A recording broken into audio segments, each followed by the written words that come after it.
Hello, and welcome back to Pit Stop, the newscast that men actually want to listen to. Grab your best friend, a beer, and come join us at the pit. We have a special episode for you tonight. It's our annual year in review, brought to you this year by Pepsi. Taste that beats the others cold. Pepsi pours it on.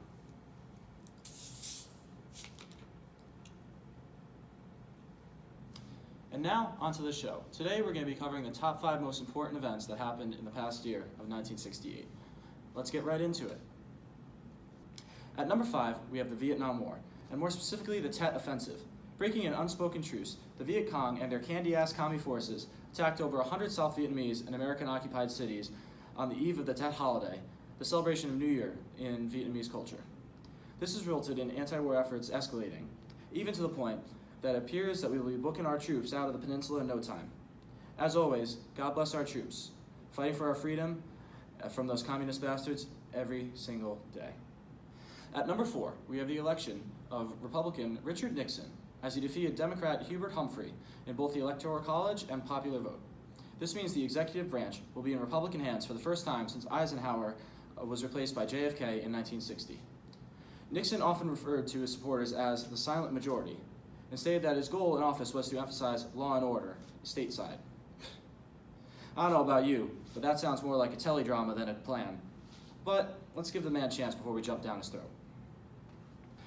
At number 3, we take a darker turn with the assassination of Dr. Martin Luther King Jr. in Memphis, Tennessee this past April 4th. James Earl Ray was the assailant, who currently awaits trial.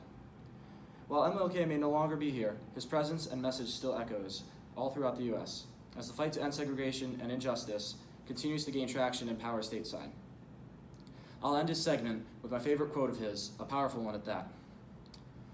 The ultimate measure of a man is not where he stands in moments of comfort and convenience, but where he stands at times of challenge and controversy. May he rest in peace. At number 2, we look back at the assassination of a legendary man, Robert Francis Kennedy. Killed in LA on June 5th by Sirhan Sirhan, a 24-year-old Palestinian man in response to Kennedy's stance on Israel. The younger brother of John Fitzgerald Kennedy, who suffered the same fate only 5 years ago, was a frontrunner among the Democratic Party to win the nomination for the upcoming presidential election. Once again, I will end this fine gentleman's segment with a quote from the man himself. There are those who look at things the way they are and ask why. I dream of things that never were and ask why not. Before we get to our most important event from the past year, let's look back at a few moments that didn't quite make the cut. First, a gruesome photo out of Saigon, where the execution of a Viet Cong prisoner was captured, turning into the most iconic war photo since the shot of the Marines raising the American flag in Iwo Jima. Apollo 8 astronauts also became the first of mankind to see Earth in its entirety and enter the moon's orbit, snapping this incredible photo as well. The Zodiac Killer strikes again, this time in San Francisco, killing 2 teenagers in cold blood. 2001, A Space Odyssey is released, and somehow does not win Best Picture, God knows how, losing to In the Heat of the Night, for no apparent reason. Entering the sports world, the Green Bay Packers win Super Bowl II, the Detroit Tigers won the World Series, and the Boston Celtics won the NBA championship for the 10th time in 12 years. Madison Square Garden, a revolutionary new sporting arena, opened its doors as well in the heart of New York City, and only time will tell how many classics that arena produces. Finally, to close out our review of 1968, we have our most important event of the year. American track stars Tommie Smith and John Carlos, who won Olympic gold and bronze for our country in the 200-meter race in Mexico City, each raised a fist, donned with black gloves, during the playing of the national anthem at the podium after receiving their medals. They, along with silver medalist Australian Peter Norman, also wore human rights badges on their jackets.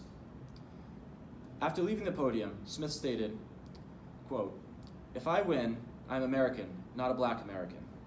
But if I did something bad, then they would say I'm a Negro. We are black, and we are proud of being black. Black America will understand what we did tonight." This decision resulted in their suspension from the American track team. The controversy of this event, along with the polarizing opinions around it, make it the clear most important event of the year. While many disagreed with their protest, I wholeheartedly support them, and I'm proud that these men showed true American courage and bravery to make this statement knowing fully what consequences may follow. You can have pride in your country while still admitting its shortcomings, and these men proved that by winning medals for our country and then using their platform to fight for their beliefs. If that isn't the American way, then I don't know what is. This wraps up another year at the Pit. My name is Patrick Corcoran, and I, on behalf of everyone at Pit Stop, thank you for an unforgettable year, and see you all in 1969.